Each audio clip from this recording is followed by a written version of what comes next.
Akashvani.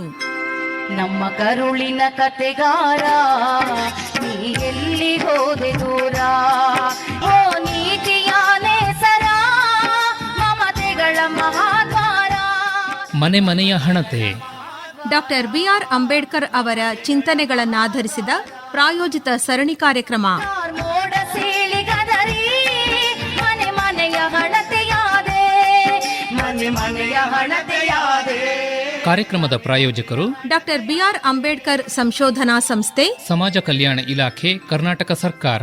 Bharat Ratna doctor B R. Ambedkar ಅವರ ಜನ್ಮ ಶತಾಬ್ದಿ ಅಂಗವಾಗಿ 1991ರಲ್ಲಿ ಡಾಕ್ಟರ್ ಬಿ.ಆರ್. ಅಂಬೇಡ್ಕರ್ ಸಂಶೋಧನಾ ಸಂಸ್ಥೆಯನ್ನು ಸ್ಥಾಪಿಸಲಾಗಿದೆ. ಈ ಸಂಸ್ಥೆಯ ಮೂಲಕ ಸಾಮಾಜಿಕ, ಆರ್ಥಿಕ, ಶೈಕ್ಷಣಿಕ, ರಾಜಕೀಯ ಹಾಗೂ ಸಾಂಸ್ಕೃತಿಕವಾಗಿ ಸಮಾಜದಲ್ಲಿ ಶೋಷಿತರಾದ ಪರಿಶಿಷ್ಟ ಜಾತಿ ಸಮುದಾಯಗಳ ಬಗ್ಗೆ ವಿಶೇಷ ಅಧ್ಯಯನ ಮತ್ತು ಸಂಶೋಧನೆಗಳಿಂದ ಆ ಜನಾಂಗಗಳ ಸಮಕಾಲೀನ ಸಮಸ್ಯೆಗಳಿಗೆ ಪರಿಹಾರ ಒದಗಿಸುವುದು ಮುಖ್ಯ ಉದ್ದೇಶವಾಗಿದೆ. ಬೆಳ್ಳಿ ಬೆಟ್ಟಗಳ ಮೇಲೆ ಓಡಾಡಿದವೋ ಚಂದ್ರಮನೆ, ಮಾಡದ ಕತ್ತಲ ಗವಿಗೆ ಕಣ್ಣಾದೆ ಎಲ್ಲೋ ನೀನು. ಪ್ರಸ್ತುತಿ ಡಾಕ್ಟರ್ ಮೈಸೂರು ಉಮೇಶ್.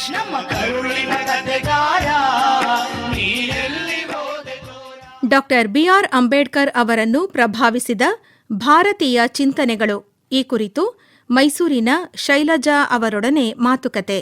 ಮೋಡ ಸೀಳಿಗದರಿ, ಮನೆ ಮನೆಯ ಹಣತೆಯಾದೆ, ಮನೆ ಮನೆಯ ಹಣತೆಯಾದೆ. ಕೇಳುಗರಿಗೆಲ್ಲ ನಮಸ್ಕಾರ.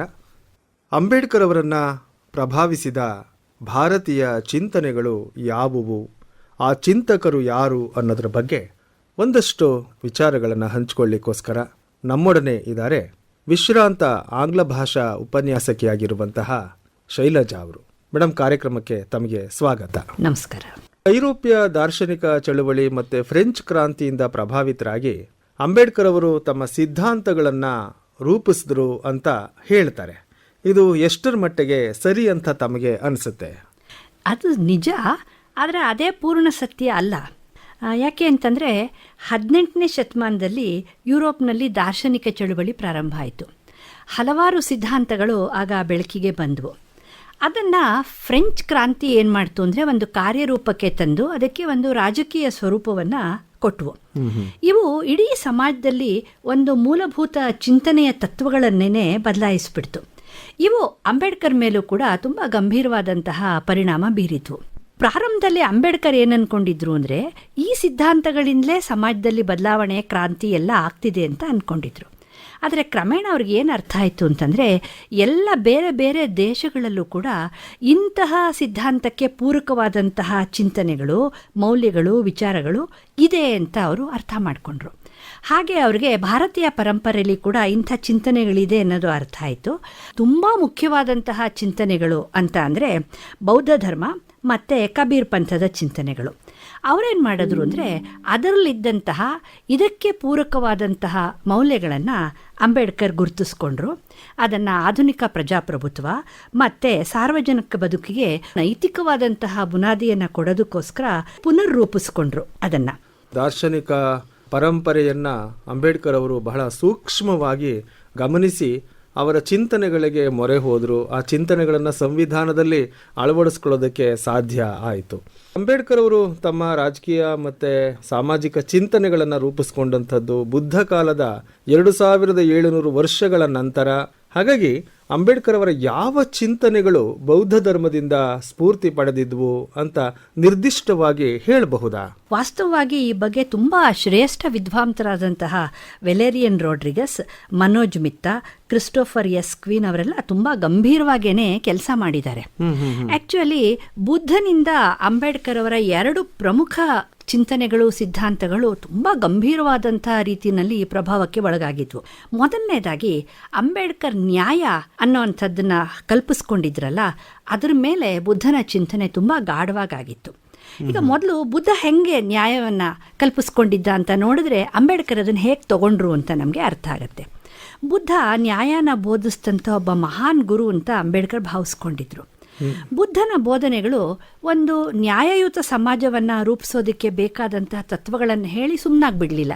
ಯಾಕೆಂದರೆ ತುಂಬ ಸಿದ್ಧಾಂತಿಗಳು ಮಾಡ್ತಾ ಇದ್ದಿದ್ದು ಹಾಗೇನೇನೆ. ಆದರೆ ಬುದ್ಧ ಇಡೀ ಜಗತ್ತನ್ನು ಕ್ರಾಂತಿಕಾರಕವಾದಂತಹ ರೀತಿಯಲ್ಲಿ ಮರುರೂಪಿಸೋದಕ್ಕೆ ಬೇಕಾದಂತಹ ಇದಕ್ಕೆ ಪೂರಕವಾದಂತಹ ಮೌಲ್ಯಗಳನ್ನು ಕೂಡ ಮಾತಾಡ್ದ. ಬುದ್ಧನಿಗೆ ಜ್ಞಾನೋದಯ ಆದ ತಕ್ಷಣ ಅವನು ಸಾರ್ದ ಪ್ರಪಂಚಕ್ಕೆ ಏನಂತ, ನಾನು ಬಳಲಿದವ್ರಿಗೆ ದುಃಖಿತರಿಗೆ ನೆಮ್ಮದಿನ ತರೋದು, ಯುದ್ಧದಿಂದ ನೊಂದವರಿಗೆ ಶಾಂತಿ ದೊರಕೋ ಹಂಗೆ ಮಾಡೋದು, ಒಡೆದು ಚೂರಾದ ಹೃದಯಗಳಲ್ಲಿ ಧೈರ್ಯನ ತುಂಬೋದು, ದಮನಿತರು ಮತ್ತು ಶೋಷಿತರಲ್ಲಿ ನಂಬಿಕೆ ನಿರೀಕ್ಷೆಗಳನ್ನು ಮೂಡಿಸೋದು, ಇದನ್ನು ನಾನು ನ್ಯಾಯ ಅಂತ ಭಾವಿಸ್ಕೋತೀನಿ.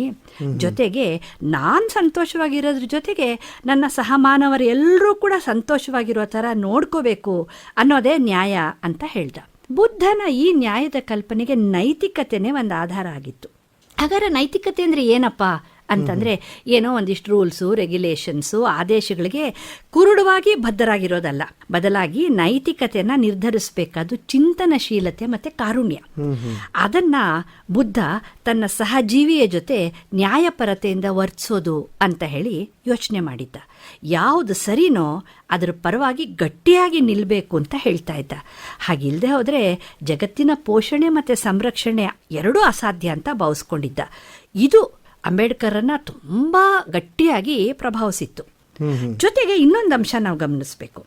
ಅಸಮಾನತೆ, ಶ್ರೇಣೀಕರಣ ಮತ್ತು ಎಲ್ಲ ಥರದ ತಾರತಮ್ಯಗಳನ್ನು ತೊಡೆದುಹಾಕುವಂಥ ಒಂದು ನ್ಯಾಯ ವ್ಯವಸ್ಥೆನ ಅಂಬೇಡ್ಕರ್ ರೂಪಿಸೋಕೆ ಬಯಸ್ತಾ ಇದ್ರು. ಇದನ್ನು ರೂಪಿಸೋಕೆ ಬಯಸುವಾಗ ಬುದ್ಧ ಹೇಳಿದ ಮಾತು ಅವ್ರಿಗೆ ತುಂಬ ಮುಖ್ಯ ಆಯಿತು. ಏನದು ಅಂತಂದರೆ, ನ್ಯಾಯ ಅಂದ್ರೇನು? ಮನುಷ್ಯರ ನಡುವಿನ ಸಂಬಂಧಕ್ಕೆ ಒಂದು ಗಟ್ಟಿಯಾದಂತಹ ಅಂಟದು, ಆ ನೆಲೆಗಟ್ಟನ್ನು ಒದಗಿಸ್ಬೇಕು. ಅದು ಸಮಾನತೆ, ಸಮಾನ ಹಕ್ಕು, ನೈತಿಕತೆ, ಇದನ್ನು ಸಾಮಾಜಿಕ ಮೌಲ್ಯವಾಗಿ ಒಳಗೊಂಡಿತ್ತು. ರಾಜಕೀಯ ಮೌಲ್ಯವಾಗಿ ಅದು ಸ್ವಾತಂತ್ರ್ಯ, ಸಮಾನತೆ ಮತ್ತು ಭ್ರಾತೃತ್ವನ ಒಳಗೊಂಡಿತ್ತು. ಇದೆರಡರ ಬುದ್ಧ ಚಿಂತನೆಗಳನ್ನು ಕೂಡ ಅಂಬೇಡ್ಕರ್ ತಮ್ಮ ಸಂವಿಧಾನವನ್ನು ರೂಪಿಸೋ ಸಂದರ್ಭದಲ್ಲಿ ಒಳಗೊಂಡ್ರು. ಅದಕ್ಕೆ ಅಂಬೇಡ್ಕರ್ ಹೇಳ್ತಿದ್ರು, ಯಾವಾಗಲೂ ಕೂಡ ನಾವು ಈ ಅಸಮಾನತೆನ ತೊಡಿಬೇಕಾದ್ರೆ ಸಮಾನತೆ ಬೇಕೇ ಬೇಕು. ಯಾಕೆಂದರೆ ಕಾರುಣ್ಯ ಮತ್ತು ಪರಾನುಭೂತಿ ಅದಕ್ಕೆ ಬೇಸಿಸ್. ಖಂಡಿತ. ಯಾತಕ್ಕೆ ಅವ್ರು ಹಂಗೆ ಯೋಚನೆ ಮಾಡಿದ್ರು ಅಂತಂದರೆ, ಕಾರುಣ್ಯ ಮತ್ತು ಪರಾನುಭೂತಿ ಇಲ್ಲದೆ ಹೋದರೆ ನಾವು ಇನ್ನೊಬ್ಬ ಮನುಷ್ಯನನ್ನು ಶ್ರೇಣೀಕರಣದಲ್ಲಿ ಮರುಕುದಿಂದ ನೋಡ್ತೀವಿ. ಅದು ಶ್ರೇಷ್ಠರು ಕನಿಷ್ಠರಿಗೆ ತೋರಿಸುವಂತಹ ಒಂದು ದಯೆ ಆಗಿರುತ್ತೆ. ಅಂಬೇಡ್ಕರ್ಗೆ ಅದು ಬೇಕಾಗಿರಲಿಲ್ಲ, ಬುದ್ಧನಿಗೂ ಅದು ಬೇಕಾಗಿರಲಿಲ್ಲ. ಅವರಿಬ್ಬರು ಯೋಚನೆ ಮಾಡಿದ್ದು ಸಮಾನ ಮನಸ್ಥಿತಿಯಲ್ಲಿ ಇಟ್ಟು ಮನುಷ್ಯರಿಗೆ ಅವರು ತೋರಿಸುವಂತಹ ಪರಾನುಭೂತಿ, ಅದನ್ನು ಎಂಪತಿ ಅಂತ ಕರಿತೀವಿ ನಾವು ಇಂಗ್ಲೀಷಲ್ಲಿ, ಅದು ಬೇಕಾಗಿತ್ತು. ಇದನ್ನು ರೂಪಿಸುವಾಗ ತುಂಬ ಗಂಭೀರವಾದ ಪ್ರಭಾವ ಅಂಬೇಡ್ಕರ್ ಮೇಲಾಗಿತ್ತು ಬುದ್ಧನಿಂದನೇ. ಇನ್ನು ತುಂಬ ಪ್ರಮುಖವಾಗಿ ಅವನಿಂದ ಪ್ರಭಾವಿತವಾಗಿರೋ ವಿಚಾರ ಅಂತಂದರೆ ಸಮಾನತೆ. ಇಲ್ಲಿ ನೋಡಿ, ಬುದ್ಧನೇ ತುಂಬ ಚೆನ್ನಾಗಿ ಹೇಳ್ತಾನೆ, ಸಮಾನತೆ ವಾಸ್ತವವಾಗಿ ಲೋಕದ ಸತ್ಯವೇ ಅಲ್ಲ ಅಂತ ಹೇಳ್ತಾನೆ ಬುದ್ಧ. ಯಾಕೆಂದರೆ ಅಸಮಾನತೆನೇ ಲೋಕದಲ್ಲಿ ನಮಗೆ ಕಣ್ಣಿಗೆ ಉದ್ದಕ್ಕೂ ಕಾಣೋ ಅಂಥದ್ದು. ಅಸಮಾನತೆ ಇದೆ ಅಂತ ಹೇಳೋಕ್ಕೆ ತುಂಬ ಸಮರ್ಥನೆ ಸಿಗುತ್ತೆ ಲೋಕದಲ್ಲಿ, ಸಮಾನತೆ ಇದೆ ಅಂತ ಹೇಳೋಕ್ಕೆ ಸಮರ್ಥನೆ ಸಿಕ್ಕಲ್ಲ. ಆ್ಯಕ್ಚುಲಿ ಸಮಾನತೆ ಅನ್ನೋದು ಬುದ್ಧ ಹೇಳ್ತಾನೆ ನಾವು ಕಟ್ಕೊಂಡಿರೋ ಕಲ್ಪನೆ, ಆದರೆ ನಮ್ಮನ್ನು ಆಳ್ಬೇಕಾದ ಕಲ್ಪನೆ ಮತ್ತು ತತ್ವ ಅದೇ. ಅಂಬೇಡ್ಕರ್ಗೂ ಅದೇ ನಂಬಿಕೆ ಇತ್ತು. ಅದಕ್ಕೇನೆ ಅವ್ರು ಏನು ಯೋಚನೆ ಮಾಡಿದ್ರು ಅಂದರೆ, ಬುದ್ಧನ ಈ ಚಿಂತನೆ ಮತ್ತು ಮಾತುಗಳನ್ನು ತಾನು ಇಟ್ಕೊಂಡ್ರೆ ತುಂಬ ಸ್ವಸ್ಥ ಸಮಾಜವನ್ನು ಸಮಾನತೆಯ ಆಧಾರದ ಮೇಲೆ ಕಟ್ಬೋದು ಅಂತ ಹೇಳಿ ಅಂಬೇಡ್ಕರ್ ಅವ್ರಿಗೆ ಅನಿಸಿತ್ತು. ಸಮಾನತೆ ಮತ್ತು ಅಸಮಾನತೆ ಬಗ್ಗೆ ಬುದ್ಧ ಹೇಳೋ ಮಾತು ತುಂಬ ಅರ್ಥಪೂರ್ಣ. ಬುದ್ಧ ಹೇಳ್ತಾನೆ, ಈ ಲೋಕದಲ್ಲಿ ಕೆಲವರು ಬಲಿಷ್ಠರು, ಕೆಲವರು ದುರ್ಬಲರು, ಕೆಲವರು ಜಾಣರು, ಉಳಿದವರಲ್ಲ, ಕೆಲವ್ರಿಗೆ ಹೆಚ್ಚು ಸಾಮರ್ಥ್ಯ ಇರುತ್ತೆ, ಕೆಲವ್ರಿಗೆ ಕಡಿಮೆ ಸಾಮರ್ಥ್ಯ ಇರುತ್ತೆ. ಆದರೆ ಎಲ್ಲರೂ ಅಸ್ತಿತ್ವಕ್ಕೋಸ್ಕರ ಹೋರಾಟ ನಡೆಸಲೇಬೇಕು. ಬಟ್ ಈ ಹೋರಾಟದಲ್ಲಿ ಅಸಮಾನತೆನೇ ಆಟದ ನಿಯಮ ಮಾಡ್ಕೊಂಡ್ಬಿಟ್ರೆ ದುರ್ಬಲರು ಎಲ್ಲೂ ನಾಶ ಆಗಿ ನೆಲ ಕಚ್ಚಿ ಹೋಗ್ಬಿಡ್ತಾರೆ, ಬಲಿಷ್ಠರು ಮಾತ್ರ ಉಳ್ಕೋತಾರೆ. ಆದರೆ ಬಹಳ ಮುಖ್ಯವಾದ ಒಂದು ಸಾಮಾಜಿಕ ಪ್ರಶ್ನೆ ಏನು ಅಂದರೆ, ಬಲಿಷ್ಠರೆಲ್ಲರೂ ಶ್ರೇಷ್ಠವ್ರೆ, ಅವರು ಉತ್ತಮವಾದವ್ರೆ ಅನ್ನೋ ಪ್ರಶ್ನೆ ಕೇಳ್ಕೋಬೇಕು. ಇದಕ್ಕೆ ಹೌದು ಅಂತ ಏನಾದ್ರು ನಾವು ಉತ್ತರಿಸ್ಬಿಟ್ರೆ ಆಗ ಈ ಸಮಾಜ ನೆಲ ಕಚ್ಚಿ ಹೋಗ್ಬಿಡತ್ತೆ. ಅದಕ್ಕೆ ಸಮಾಜಕ್ಕೆ ಬೇಕಾಗಿರೋದು ಉತ್ತಮವಾಗಿರೋದೇ ಹೊರತು ಬಲಿಷ್ಠವಾಗಿರೋದು ಅಲ್ಲ. ಜನರನ್ನು ಸಮಾನವಾಗಿ ಕಂಡಾಗ ಮಾತ್ರ ದುರ್ಬಲರ ಉಳಿವು ಸಾಧ್ಯ. ಆಮೇಲೆ ಇಲ್ಲಿ ಬುದ್ಧ ಇನ್ನೊಂದು ತುಂಬ ಇಂಪಾರ್ಟೆಂಟ್ ವಿಷಯ ಮುಂತರ್ತಾನೆ ಸರ್. ಅದೇನು ಅಂದರೆ, ಸಮಾಜದ ದೃಷ್ಟಿನಲ್ಲಿ ಒಂದು ನಿರ್ದಿಷ್ಟ ವರ್ತಮಾನದ ಕ್ಷಣದಲ್ಲಿ ಯಾವುದು ಬೆಸ್ಟ್ ಅಥವಾ ಅತ್ಯುತ್ತಮ ಅಂತ ಅನ್ನಿಸ್ಕೊಂಡಿರುತ್ತೋ ಅದು ಮುಂದಿನ ದಿನಗಳಲ್ಲಿ ಅಷ್ಟು ಶ್ರೇಷ್ಠ, ಅರ್ಹ ಅಸಾಮಾನ್ಯ ಆಗಿಲ್ದೇನೆ ಇರ್ಬೋದು. ಅದೇ ರೀತಿಯಲ್ಲಿ ಒಂದು ಕಾಲಘಟ್ಟದಲ್ಲಿ ಯಾರು ದಡ್ರು, ಅರ್ಹತೆ ಇಲ್ಲದೆ ಇರೋರು, ಸಾಮಾನ್ಯರು ಅಂತ ಆಗಿರ್ತಾರೋ ಅವ್ರ ನಂತರದಲ್ಲಿ ತೀರಾ ಅರ್ಹರು ಮತ್ತು ಶ್ರೇಷ್ಠರು ಆಗಿ ಹೊರಹೊಮ್ಬೋದು. ಉದಾಹರಣೆಗೆ ನಾವು ಐನ್ಸ್ಟೀನು ಪೆದ್ದ ಅಂತ ಅನಿಸ್ಕೊಂಡಿದ್ದ, ಆದರೆ ಆಮೇಲೆ ಅವನು ಎಂಥ ದೊಡ್ಡ ವಿಜ್ಞಾನಿಯಾಗಿ ಹೊರಹೊಮ್ದ. ಇದು ಬುದ್ಧನ ಚಿಂತನಾ ಕ್ರಮದ ಅತ್ಯುತ್ತಮವಾದ ವಿಚಾರ. ಹಾಗಾಗಿ ಬುದ್ಧ ಹೇಳ್ತಾನೆ, ಉಳಿದವರ ಸಂತೋಷ ಮತ್ತು ತನ್ನ ಸಂತೋಷನ ಏಕಕಾಲಕ್ಕೆ ಸಾಧ್ಯವಾಗಿರೋ ಮಾಡೋ ಅಂಥ ಒಂದು ಧರ್ಮನೇ ನಿಜವಾದ ಚಿಂತನೆ, ನಿಜವಾದ ಧರ್ಮ ಅಂತ. ಅದನ್ನೇ ಅಂಬೇಡ್ಕರ್ ಸಂವಿಧಾನ ರೂಪಿಸುವಾಗ ಅಕ್ಷರಶಃ ಅವರು ಅದನ್ನು ಅಳವಡಿಸ್ಕೊಂಡ್ರು ಅನ್ನೋದು ತುಂಬ ಮುಖ್ಯ ಸರ್. ಬುದ್ಧನ ಚಿಂತನೆಗಳು ಪ್ರಭಾವವನ್ನು ಬೀರಿದ ಹಾಗೆ ಕಬೀರರ ಚಿಂತನೆಗಳು ಕೂಡ ಅಂಬೇಡ್ಕರ್ ಅವರ ಮೇಲೆ ಗಾಢವಾದಂಥ ಪ್ರಭಾವವನ್ನು ಬೀರಿದೆ ಅಲ್ವಾ? ಅಂಬೇಡ್ಕರ್ ಮೇಲೆ ಕಬೀರನ ಚಿಂತನೆಗಳು ತುಂಬ ಬೇರೆ ರೀತಿಯಲ್ಲಿ ಪ್ರಭಾವ ಬೀರ್ತು ಬುದ್ಧನಿಗಿಂತ. ಅಂದರೆ ಅವರಿಗೆ ಕಬೀರ ಬಹುತ್ವದ ಒಂದು ದನಿಯಾಗಿ ಕಂಡ. ಏಕೆಂದರೆ ಕಬೀರ ಏನು ಮಾಡ್ತಿದ್ದ ಅಂದರೆ ಎಲ್ಲ ಧಾರ್ಮಿಕ ಮತಾಂಧತೆನ, ಒಣ ಆಡಂಬರನ ತುಂಬ ತಿರಸ್ಕಾರದಿಂದ ಅವನು ನಿರಾಕರಿಸ್ತಾ ಇದ್ದ. ಅವನು ಯಾವಾಗಲೂ ಹೇಳ್ತಿದ್ದ, ಒಬ್ಬ ವ್ಯಕ್ತಿಯನ್ನು ಜಾತಿ ಕೇಳಬೇಡ, ಅವನು ಎಷ್ಟು ಜ್ಞಾನಿ ಅನ್ನೋದನ್ನು ಕೇಳು ಅಂತ ಹೇಳ್ತಿದ್ದ. ಆಮೇಲೆ ತನ್ನ ತತ್ವನ ಪ್ರತಿಪಾದಿಸೋದಕ್ಕೆ ಕಬೀರು ಯಾರ ವಿರುದ್ಧ ಬೇಕಾದ್ರೂ ಸಮಾಜದಲ್ಲಿ ನಿಲ್ಲಕ್ಕೆ ರೆಡಿ ಇದ್ದ. ಅಂಬೇಡ್ಕರು ಕೂಡ ಹಾಗೆ ಸರಿ, ಎಲ್ಲರ ವಿರುದ್ಧ ನಿಂತರು. ನೀವು ಮಹಿಳೆಯರ ವಿಷಯಕ್ಕೆ ನೋಡಿರ್ಬೋದು, ಅವರು ರಾಜೀನಾಮೆನೇ ಕೊಟ್ಟು ಆಚೆಗೆ ಬರಲಿಲ್ಲ ಸರ್ ಸಮಾನತೆಗೋಸ್ಕರ. ಸೊ ಆ ದೃಷ್ಟಿನಲ್ಲಿ ಕಬೀರ ಅಂಬೇಡ್ಕರ್ಗೆ ತುಂಬ ದೊಡ್ಡ ಮಾಡೆಲ್ ಆಗಿತ್ತು ಸರ್. ಬಾಪುಲೆಯವರ ಪ್ರಭಾವವನ್ನು ಕುರಿತಂತೆ ಹೇಳ್ತೀರಾ? ಇದೇನಂತಂದರೆ ಈ ರಾಷ್ಟ್ರೀಯತೆಯ ಕಲ್ಪನೆ, ಆಮೇಲೆ ಶಿಕ್ಷಣಕ್ಕೆ ಸಂಬಂಧಪಟ್ಟಂಗೆ, ಸ್ತ್ರೀ ಸಮಾನತೆಗೆ ಸಂಬಂಧಪಟ್ಟಂಗೆ ಪುಲೆಯವರ ಚಿಂತನೆ ಅಂಬೇಡ್ಕರನ್ನು ತುಂಬ ಪ್ರಭಾವಿಸಿತ್ತು. ಏಕೆಂದರೆ ಅಂಬೇಡ್ಕರ್ಗಿಂತಲೂ ಮುಂಚೆ ನಮ್ಮ ಇಡೀ ಭಾರತದ ರಾಷ್ಟ್ರೀಯತೆಯನ್ನು ಸ್ವಾತಂತ್ರ್ಯ ಸಂಗ್ರಾಮದ ಕಾಲದಲ್ಲಿ ಕಲ್ಪಿಸ್ಕೊಂಡ್ರಲ್ಲ, ಅದನ್ನು ತುಂಬ ಗಾಢವಾಗಿ ಪ್ರಶ್ನಿಸಿದವರು ಫುಲೆನೇನೆ. ಯಾಕೆಂದರೆ ಫುಲೆ ಕೇಳ್ತಾರೆ, ಈ ನಮ್ಮ ರಾಷ್ಟ್ರೀಯತೆಯ ಕಲ್ಪನೆಯಲ್ಲಿ ಅಂಚಿಗೆ ಸರಿದೋದಂಥ ರೈತರು, ದುರ್ಬಲರು, ಹೆಂಗಸರಿಗೆ ಜಾಗನೇ ಇಲ್ವಲ್ಲ ಅನ್ನುವಂತಹ ಪ್ರಶ್ನೆಯನ್ನು ಕೂಡ ಫುಲೆ ಎತ್ತುತ್ತಾರೆ. ಎಸ್ಪೆಷಲಿ ಕೃಷಿಕರ ಬಗ್ಗೆ ಮಾತಾಡ್ತಾರಲ್ಲ ಫುಲೆ, ಅದನ್ನು ಅಂಬೇಡ್ಕರು ಹಾಗೆ ಸಾರಾಸಗಟಾಗೆ ತಗೊಳ್ತಾರೆ. ಯಾಕೆಂದರೆ ನಮ್ಮ ಇಡೀ ಚಿಂತನೆಯಲ್ಲಿ ಕೃಷಿಕರಿಗೆ ಜಾಗನೇ ಇರಲಿಲ್ಲ, ಅವ್ರ ಒದ್ದಾಟಗಳಿಗೆ ಅವಕಾಶನೇ ಇರಲಿಲ್ಲ. ಹಾಗಾಗಿ ಅವರು ಅದನ್ನು ಕೇಳ್ಕೊತಾರೆ. ಮತ್ತು ಶಿಕ್ಷಣದ ಬಗ್ಗೆ ಕೂಡ ಅದನ್ನು ತೃತೀಯ ರತ್ನ ಅಂತ ಹೇಳ್ತಾರೆ ಫುಲೆ. ಅಂಬೇಡ್ಕರ್ ಅದನ್ನು ತುಂಬ ಮಟ್ಟಿಗೆ ಒಪ್ಕೊಂಡ್ಬಿಟ್ಟಿದ್ರು. ಹಾಗಾಗಿ ನೀವು ನೋಡಿ, ಸಂವಿಧಾನದಲ್ಲಿ ಪ್ರೈಮರಿ ಎಜುಕೇಷನನ್ನು ಬೇಸಿಕ್ ರೈಟ್ ಅಂತ ಅಂಬೇಡ್ಕರ್ ಮಾಡೋದ್ರ ಹಿಂದೆ ಈ ಒಂದು ಚಿಂತನೆ ತುಂಬ ಗಾಢವಾದ ರೀತಿಯಲ್ಲಿ ಒಂದು ಪ್ರಭಾವನ ಬೀರಿದೆ. ಅದರ ಜೊತೆಗೆ ಸ್ತ್ರೀ ಮತ್ತು ಪುರುಷರ ಸಮಾನತೆನ ಫುಲೆ ತುಂಬ ಬಲವಾಗಿ ಪ್ರತಿಪಾದಿಸ್ತಾರೆ.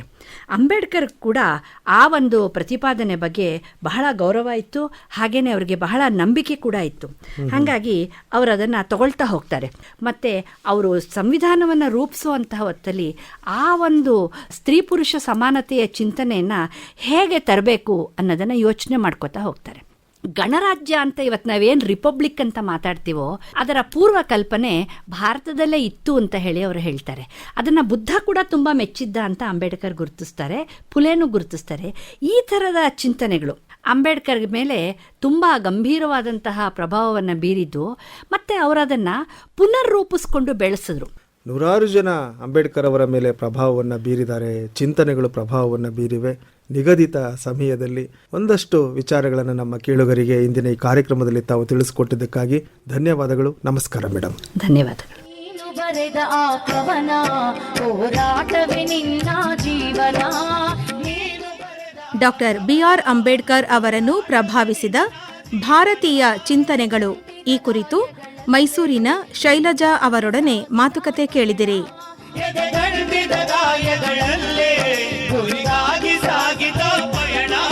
ನಮ್ಮ ಬದುಕ ಬೆಳಕಿಗಾಗಿ ನೀನಾದೆ ಎಲ್ಲೋ ಯೋಗಿ. ಮನೆ ಮನೆಯ ಹಣತೆ. ಡಾಕ್ಟರ್ ಬಿಆರ್ ಅಂಬೇಡ್ಕರ್ ಅವರ ಚಿಂತನೆಗಳನ್ನಾಧರಿಸಿದ ಪ್ರಾಯೋಜಿತ ಸರಣಿ ಕಾರ್ಯಕ್ರಮ ಕೇಳಿದಿರಿ. ಮೋಡ ಸೀಳಿಗದರಿ ಮನೆ ಮನೆಯ ಹಣತೆಯಾದೆ, ಮನೆ ಮನೆಯ ಹಣತೆಯಾದೆ. ಕಾರ್ಯಕ್ರಮವನ್ನು ಪ್ರಾಯೋಜಿಸಿದವರು ಡಾಕ್ಟರ್ ಬಿಆರ್ ಅಂಬೇಡ್ಕರ್ ಸಂಶೋಧನಾ ಸಂಸ್ಥೆ, ಸಮಾಜ ಕಲ್ಯಾಣ ಇಲಾಖೆ, ಕರ್ನಾಟಕ ಸರ್ಕಾರ. ಭಾರತ ರತ್ನ ಡಾಕ್ಟರ್ ಬಿಆರ್ ಅಂಬೇಡ್ಕರ್ ಅವರ ಜನ್ಮ ಶತಾಬ್ದಿ ಅಂಗವಾಗಿ 1991ರಲ್ಲಿ ಡಾಕ್ಟರ್ ಬಿಆರ್ ಅಂಬೇಡ್ಕರ್ ಸಂಶೋಧನಾ ಸಂಸ್ಥೆಯನ್ನು ಸ್ಥಾಪಿಸಲಾಗಿದೆ. ಈ ಸಂಸ್ಥೆಯ ಮೂಲಕ ಸಾಮಾಜಿಕ, ಆರ್ಥಿಕ, ಶೈಕ್ಷಣಿಕ, ರಾಜಕೀಯ ಹಾಗೂ ಸಾಂಸ್ಕೃತಿಕವಾಗಿ ಸಮಾಜದಲ್ಲಿ ಶೋಷಿತರಾದ ಪರಿಶಿಷ್ಟ ಜಾತಿ ಸಮುದಾಯಗಳ ಬಗ್ಗೆ ವಿಶೇಷ ಅಧ್ಯಯನ ಮತ್ತು ಸಂಶೋಧನೆಗಳಿಂದ ಆ ಜನಾಂಗಗಳ ಸಮಕಾಲೀನ ಸಮಸ್ಯೆಗಳಿಗೆ ಪರಿಹಾರ ಒದಗಿಸುವುದು ಮುಖ್ಯ ಉದ್ದೇಶವಾಗಿದೆ. ಬೆಳ್ಳಿ ಬೆಟ್ಟಗಳ ಮೇಲೆ ಓಡಾಡಿದವೋ ಚಂದ್ರಮನೆ, ಮಾಡದ ಕತ್ತಲ ಗವಿಗೆ ಕಣ್ಣಾದೆ ಎಲ್ಲೋ ನೀನು. ಪ್ರಸ್ತುತಿ ಡಾಕ್ಟರ್ ಮೈಸೂರು ಉಮೇಶ್. ನಮ್ಮ ಕರುಣ